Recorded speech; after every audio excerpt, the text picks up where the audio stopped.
When it comes to drinking, are you an alcoholic? Yes, sir. You are. Yes, sir. And where does that stem from? Shit, this dead homies. Like, I'm living life. But as I made my bag, my homie ain't with me. You feel me? Like, niggas that I used to have with me and all that, niggas ain't with me. So that tended to make me go pop the bottle. When you do drink, what does that actually do for you?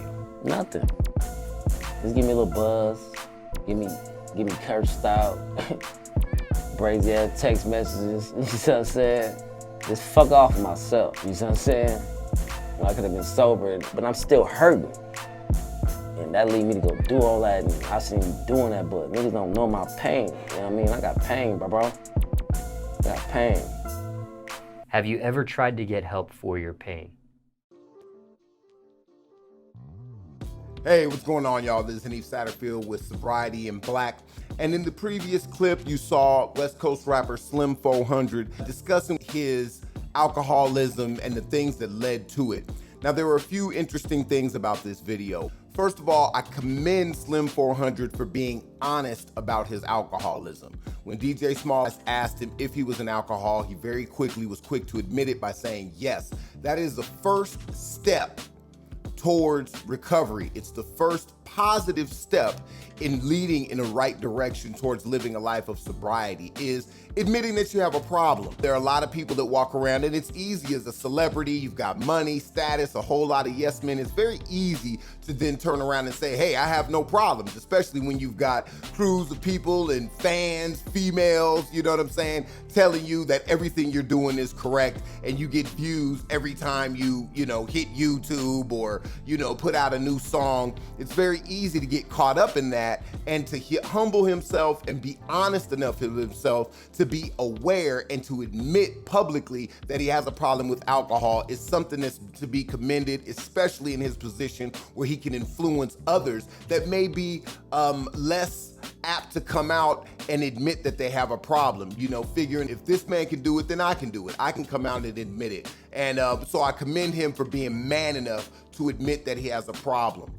Second thing with regards to his situation is he was aware enough to know why he drinks. What is the underlying issue, right? He referred to his pain of a lot of the homies he's lost. Here he is traveling the world, working hard to make his music, to make his money, to feed his family. But there's a lot of brothers that he had with him in the beginning that was there for him when he came up that's not there now. So he doesn't have a chance to share and enjoy the fruits of his labor with his loved ones. And so he says, that leads him to drink. And I think that that's something that we can all relate to. I know myself, I lost my father in 1994. I actually didn't start drinking till 96, but then I also lost my mother in 2003. So there was a lot of underlying issues that I had with regards to what led me to drink and what kept me, attached to the bottle. It was kind of a relationship that I developed with the alcohol that replaced the relationship I had with many of my loved ones as well. So I can definitely relate to that. And I think that's something that we can all relate to. Pain. A lot of times we drink to avoid pain. And for him to be self-aware enough to know that, to first admit he has a problem, admitting it, and then addressing the issue, or at least speaking to the issue, is very important. And then at the end of the clip, DJ Smallz asked a very pointed and a very poignant question.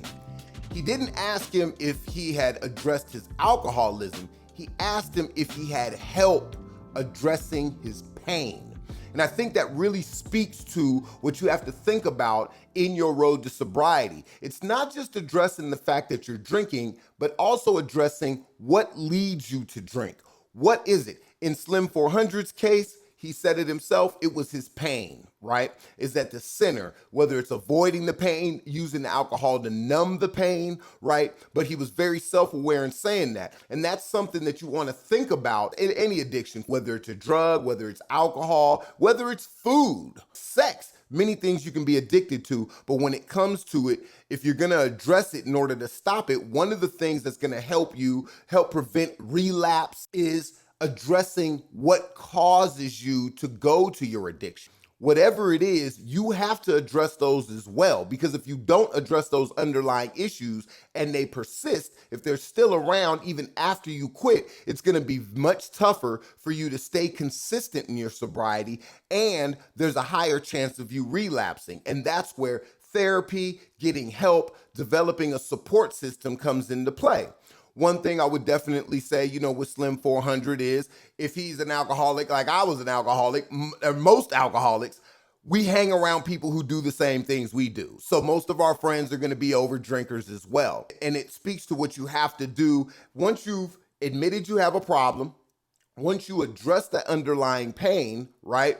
One of the things you got to do is develop a support system. You have to align yourself with people that are going to support your sober lifestyle. So you need to admit you have a problem, address your underlying pain, and then align yourself with those who can help you live that sober lifestyle. That may be getting new friends, going to an AA meeting or an NA meeting, right? A meeting with other people that are going through the same struggle that can relate with you. It also may mean getting rid of a few people that are not healthy for your sobriety, that may fight your sobriety. And that's a painful discussion to have, because a lot of times that may mean disassociating yourself with friends and family, but also replacing them with a support system of people that can help you in sobriety, that will encourage you, that will hold you accountable, because there's a lot of things you have to live for. I know Slim's got kids, I've got kids, and more than just having children, for yourself, because ultimately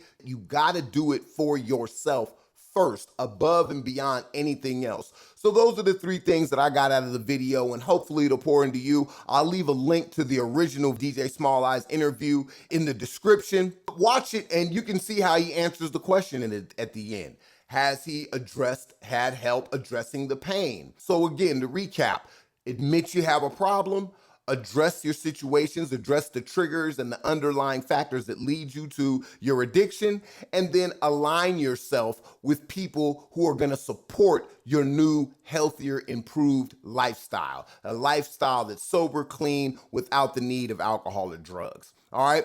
Hope that pours into you. Hope you guys have a great day. We're going to keep profiling these brothers and sisters and others that are either struggling with addictions or the sober celebrities that have gotten over that hump. I hope that you like, comment, subscribe. Make sure you share with those that may be interested in this content. And until later, peace.